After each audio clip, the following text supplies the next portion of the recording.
मराठी अंतिम शब्द daily digital news चॅनलमध्ये आपले मनपूर्वक स्वागत। अंबरनाथ शहरात रस्त्यांवरील अनधिकृत फेरीवाले आणि रिक्षांचा कब्जा, प्रशासन मात्र मौन। अंबरनाथ शहरातील रस्ते आणि फुटपाथ सध्या परप्रांतीय अनधिकृत फेरीवाले व रिक्षांच्या कब्जात गेले असून नागरिकांना दररोजच्या प्रवासात मोठ्या अडचणींना सामोरे जावे लागत आहे।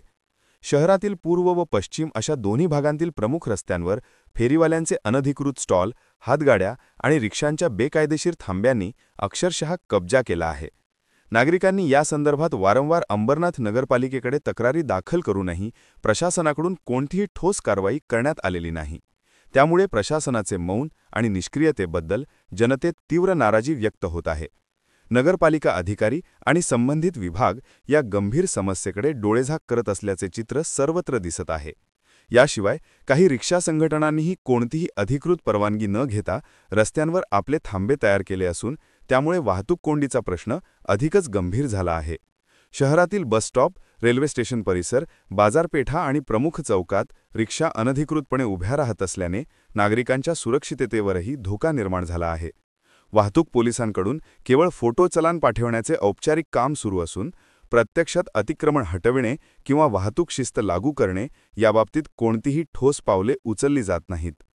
काही ठिकाणी वाहतूक पोलिसांकडून चिरीमिरी घेऊन स्कॅप नल्ला रिक्षा चालविण्यास मोकळीक दिली जाते असा नागरिकांचा आरोप आहे।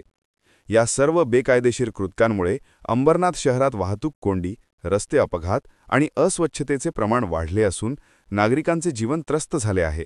प्रशासनाने तातडीने कायदेशीर, पारदर्शक आणि कडक कारवाई करून रस्त्यांवरील अतिक्रमण आणि अनधिकृत रिक्षा थांबे हटवावेत अशी नागरिकांची ठाम मागणी आहे।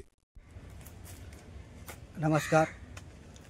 माहिती अधिकार कार्यकर्ता महासंघ अंबरनाथ तालुका अध्यक्ष आशिष रामकृष्ण देशपांडे।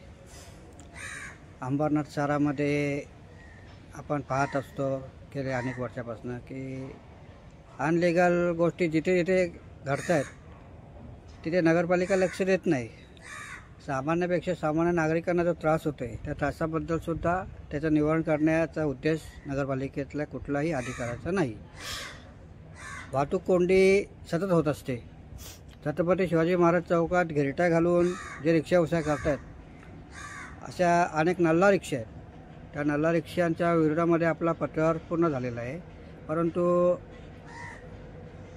सरकारी पगार मिळत असताना सुद्धा वरच्या कमाईची अपेक्षा आणि त्या अपेक्षेतनं त्या रिक्षा ज्या आशीर्वादाने चाललेल्या आहेत त्यात नागरिक म्हणजे जे प्रवासी वर्ग जो त्या प्रवास करतो रिक्षातनं तर त्याच्या जीवाचं काही परिवार वाईट झालं अशा वेळेला त्याला नुकसान भरपाई कशी काय मिळणार?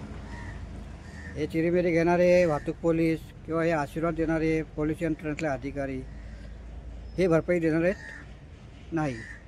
रांगेत व्यवसाय करणारा रिक्षाचालकाच्या पोटावर पाय येतो आहे, त्याच्या व्यवसायामध्ये घट झाली आहे, परंतु युनियनवाल्यांना या गोष्टीशी काही घेणं देणं नाही आहे। अंबरनाथ शहरामध्ये नगरपालिकेअंतर्गत रस्त्यावर फक्त कब्जे केलेत रिक्षा संघटनेच्या अंतर्गत आणि रिक्षाचालकांकडून वसुली फक्त चालली आहे युनियनच्या अंतर्गत, परंतु रिक्षाचालकाला न्याय मिळवून देण्याचं कार्य कुठलाही युनियनच्या पदाधिकारी याला त्यातलं नॉलेजच नाही आहे।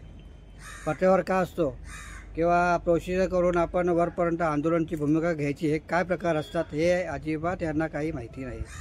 यांना फक्त एकच माहिती आहे की आम्ही लीडर आहेत, आम्ही बोर्डावर चमकणार आणि रिक्षाचालकांकडून 10 रुपये वसूल करणार।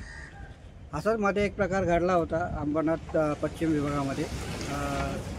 जोशीकार रामदास पाटील संघटनेअंतर्गत 10 रुपये कलेक्शन दिलं नाही म्हणून त्याची रिक्षा बाहेर काढण्याचा प्रकार घडला होता। त्याच्यानंतर पुढे काय झालं ते मला समजलं नाही, परंतु ही वसुली का नक्की तुम्ही आहात कोण आणि तुम्हाला नक्की उद्देश काय? आज परप्रांतीय गुंड कामाला ठेवलेले आहेत, कशासाठी ते ठेवलेत गुंड? काही अधिकार नाही तुम्हाला कोणाला कुठलाही बाउन्सर गुंडांना असं कलेक्शन वसुलीसाठी ठेवण्याचा। आणि रिक्षाचालकांना मी एवढंच सांगेल की बाबांनो, तुम्ही ज्या संघटनेचे सभासदच नाहीत तर तुम्हाला 10 रुपये द्यायचा अधिकार पण नाही आहे आणि त्यांना अधिकार घ्यायचा पण नाही।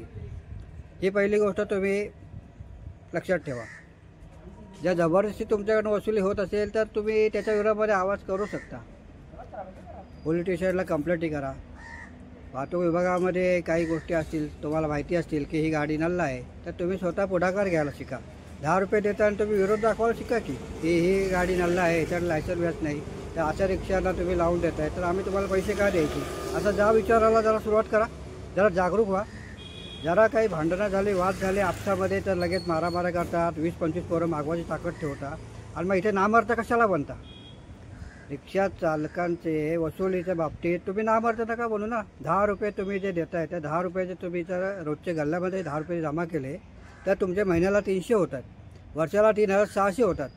तुम्हाला ही संघटना काय देते, भिकाऱ्यासारखं एक मिठाईचा बॉक्स किंवा एखादा कपडा, आणि त्याचे लालची आहेत का तुम्ही, नाही ना. तुम्ही कष्टावर जगणारी लोक आहात, तर तुम्ही त्याला विचार करा. आणि अंबरनाथ शहरामध्ये आशिष देशपांडेचं कार्य काय आहे हे सर्व रिक्षाचालकांना माहिती आहे, पण रिक्षा चालक जागरूक होत नाहीत. गरज लागली की देशपांडे आठवतो त्यांना, आणि असा सर्व ज्यांना देशपांडे आठवतो त्या सर्वांना आशिष देशपांडेचा रामराम आहे. आता आशिष देशपांडे कोणालाही सहकार्य करणार नाही. आशिष देशपांडे फक्त भांडाफोड करणार. मग RTO अधिकारीचा असो, वाहतूक विभागाचा असो, नगरपालिकेचा असो किंवा पोलीस स्टेशनचा असो, या सर्व ठिकाणचा भांडाफोड आशिष देशपांडे करत राहणार आहे. आणि रिक्षाचालकांना मी एवढंच सांगतो की जागरूक व्हा आणि आपला आवाज बुलंद करा. विरोध दाखवायला शिका. जय हिंद, जय महाराष्ट्र.